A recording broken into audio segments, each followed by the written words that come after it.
開始嘅時候，我哋係一個咧，只係想撈多啲即係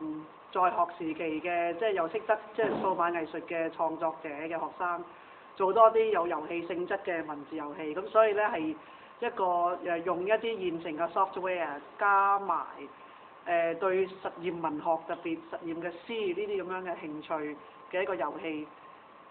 就咁樣開始嘅啫。咁跟住發展落去咧，就係同一班人咧，有一大半咧都好想繼續玩，咁然後就佢哋開始大個啦，唔再係學生，咁所以我哋就開始諗咧，其實文字太過狹窄啦，或者應該諗書寫啦。咁書寫其實就即刻可以問幾個有用嘅問題啦，譬如點寫，拎住啲咩嚟寫，寫喺邊度上邊，喺咩情況之下寫得出，同埋寫出嚟嘅係啲乜嘢嘢，寫完之後啲人點樣睇，點樣讀。呢啲種種嘅問題都係可以係我哋繼續去做創作嘅時候可以諗嘅問題咯。咁所以文字基礎創作集嘅第二集就已經係環繞住即係所謂文字嘅物質性，即係 the materiality of writing 出發嘅。咁今次我哋嘅參與其實係繼續即係沿住呢一個咁樣嘅諗法咯。咁所以就裏邊嘅5個作品其實都係代表緊幾種諗法啦，即係